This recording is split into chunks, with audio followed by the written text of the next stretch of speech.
Assalamualaikum warahmatullahi wabarakatuh. Sobat Tani dan insan pertanian dimanapun berada di seluruh Nusantara, selamat berjumpa dengan saya Agus Pari Sukarwan, ex Pemandu Lapang 1 Jawa Barat dari Program Nasional Pengendalian Hama Terpadu Bappenas era tahun 1989 sampai tahun 1998. Kali ini saya bergabung dengan tim YouTuber PopCap, yaitu sebuah kelompok yang memperjuangkan terwujudnya pertanian organik dan pelestarian keseimbangan ekosistem berkelanjutan. Selain itu juga saya bergabung dengan tim Gerbang Lumpang, yaitu gerakan membangun kembali lumbung pangan untuk menumbuhkan kembali lumbung-lumbung pangan di pedesaan-pedesaan.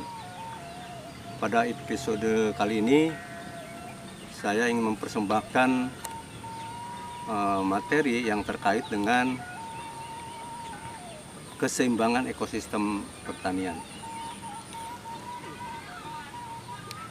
Metode ini atau materi ini saya beri judul Stop Bunuh Laba-laba di Sawah dan Ladang,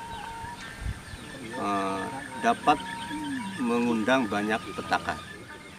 Sobat Tani dan insan pertanian,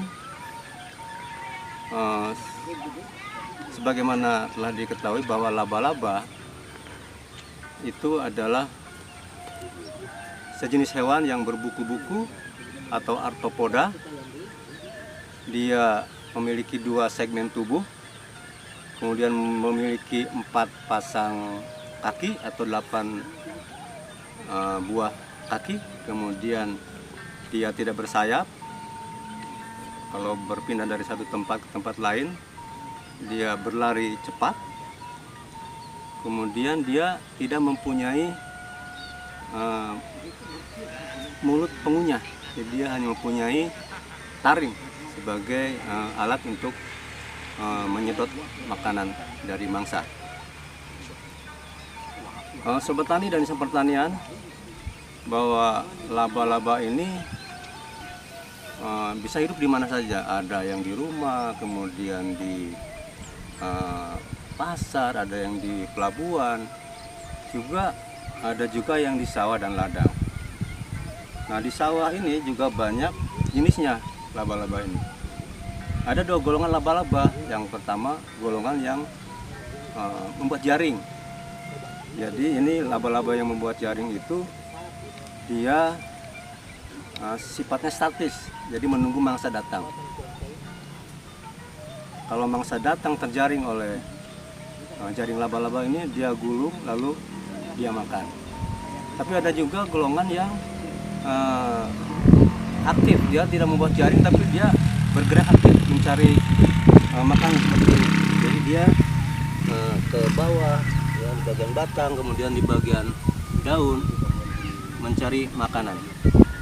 Banyak jenisnya, ada laba-laba serigala, ya, kemudian ada laba-laba bertungkai panjang, ada laba-laba bulat.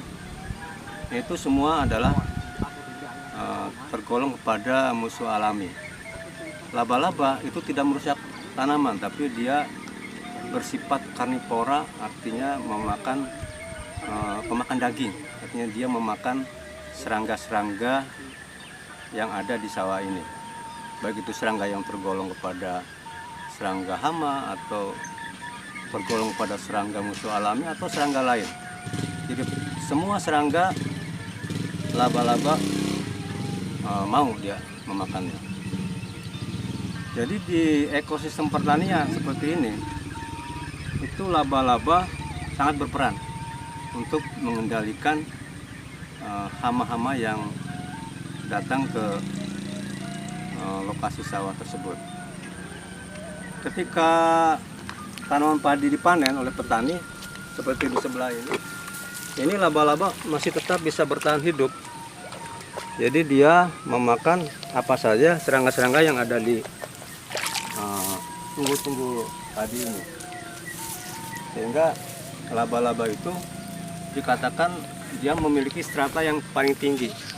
Dia termasuk strata yang paling tinggi karena dia yang mampu bertahan hidup di kondisi tanaman seperti ini yang sudah dipanen ini. Nah, dia juga bisa hidup di semak belukar dan di pematang-pematang seperti ini, di mana ada rumput-rumputan. Makanya kalau pematang itu jangan terlalu dibersihkan. Jadi bagian atasnya ini jangan bersih. Mungkin yang dibersihkan hanya bagian sini, karena yang bagian atas ini dia untuk sebagai tempat laba-laba itu tinggal sementara mencari makanan. Termasuk juga di semak-semak. Di semak-semak itu juga tempat hidup daripada laba-laba ini. Nah, ketika petani itu menyemai, laba-laba ini pertama kali datang ke sana. Jadi laba-laba ini dari semak-semak atau dari tunggu-tunggu padi seperti ini, dia datang ke persemaian. Nah, di sana mereka mencari mangsa. Manakala ada hama yang datang ke sana, lalu dia makan. Kemudian petani menanam tanaman. Itu juga laba-laba lebih dulu datang ke pertanaman itu. Dari mulai petani menanam sampai dengan panen itu laba-laba tetap hidup di situ. Di sini laba-laba ada.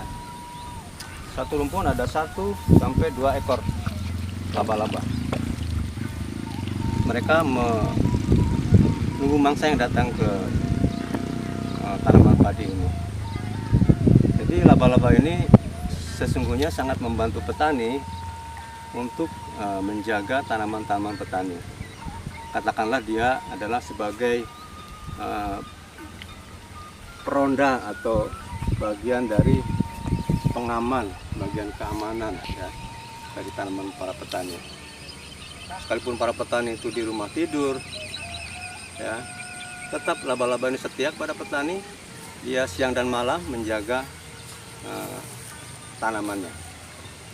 Maka dengan demikian kita harus menyayangi laba-laba ini, jangan sampai laba-laba kita bunuh ya. Itu akan menimbulkan malapetaka manakala kita membunuh laba-laba yang ada di sawah ini.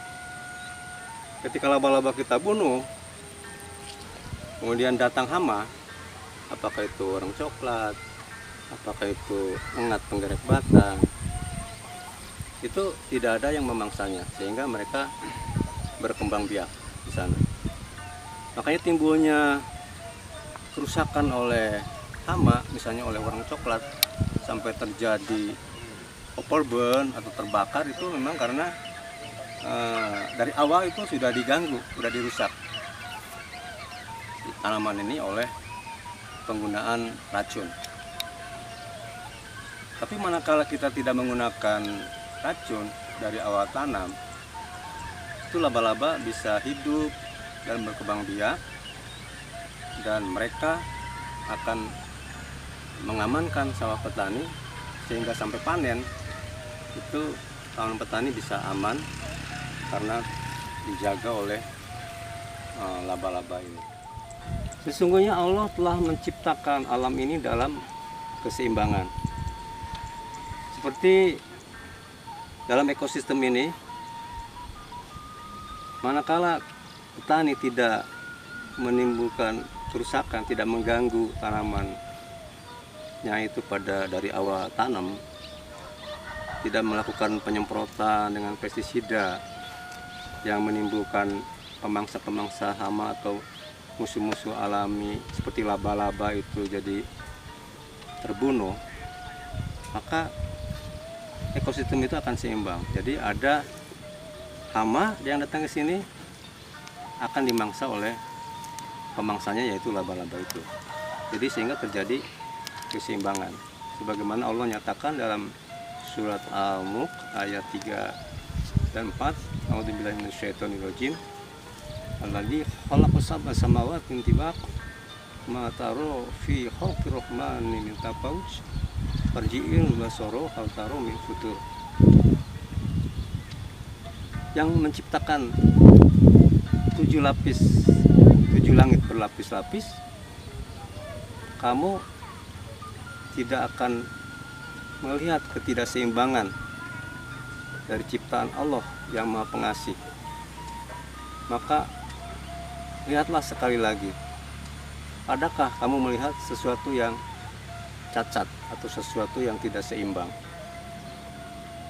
Sumarji'il basara karotain yang kolib ilaikal basaru khosyahu wa huwa hasir. Kemudian ulangi pandanganmu sekali lagi dan sekali lagi. Niscaya kamu akan kembali pandanganmu kepadamu dan kamu tidak akan menemukan sesuatu yang cacat sampai pandanganmu merasa letih.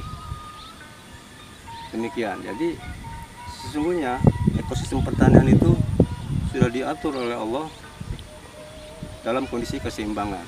Maka janganlah sekali-kali kita merusak ekosistem ini dengan menggunakan racun atau pestisida. Sebagaimana Allah nyatakan dalam surat Al-A'raf ayat 56, A'udzubillahi minasyaitonir rajim. Wala tufsidu fil ard ba'da ilahiha. Dan janganlah membuat kerusakan di muka bumi setelah diatur dengan baik. Jadi Allah sesungguhnya sudah mengatur alam ini, termasuk ekosistem pertanian ini, seimbang antara unsur-unsur yang ada dalam ekosistem ini. Maka ketika dirusak oleh kita akan timbul malapetaka, yaitu berupa kerusakan yang ditimbulkan oleh hama, yang akhirnya timbul kerugian bagi para petani.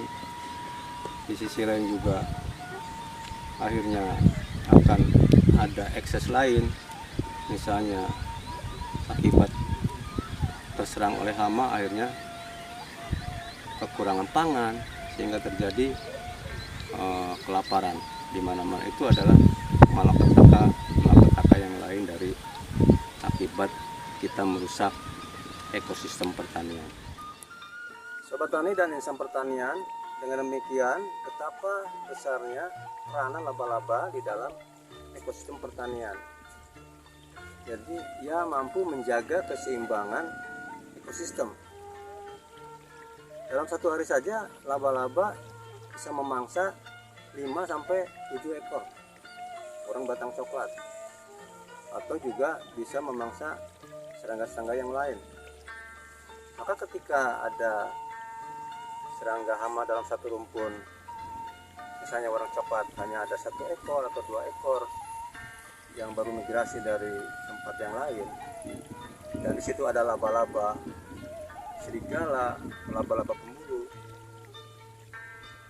kita jangan khawatir. Petani tidak usah khawatir, karena laba-laba selalu menjaga tanaman para petani. Jadi serangga hama yang datang ke lahan para petani, manakala di situ laba-laba dibiarkan hidup, tidak dibunuh, tidak diganggu, ekosistemnya tidak dirusak, maka hama itu akan dimangsa oleh laba-laba yang ada di lahan itu. Namanya siapa Pak? Pak Hendar Permana. Pak Hendar Permana. Maaf Pak, saya mengganggu. Saya mau tanya, apakah di wilayah sini para petani sudah kenal belum dengan laba-laba yang ada di lahan sawahnya Pak? Oh belum Pak, belum kenal sama laba-laba yang ada di sawah. Mereka tahu nggak bahwa laba-laba itu membantu petani sebagai, katakanlah, sebagai peronda atau dikatakan sebagai penjaga daripada sawahnya, sehingga sawahnya aman dari serangan hama Pak? Sama sekali belum Pak. Oh kalau begitu berarti perlu ada pelatihan Pak, pelatihan yang memperkenalkan keberadaan laba-laba ya sebagai pemangsa daripada hama-hama. sehingga petani paham betul tentang kondisi di lahannya sendiri ya, jangan sampai sembarangan menggunakan pestisida sehingga merusak ekosistem pertanian. Sobat Tani dan Iseng Pertanian, demikian apa yang bisa kami persembahkan pada episode ini. Mudah-mudahan bisa dipahami oleh para petani di seluruh Nusantara. Dan pesan saya, stop membunuh laba-laba yang ada di sawah dan ladang, dapat mengundang banyak petaka. Biarkan laba-laba hidup dan berkembang biak untuk memangsa hama-hama yang datang ke lahan sawah ekosistem pertanian. Sampai jumpa. Wassalamualaikum warahmatullahi wabarakatuh.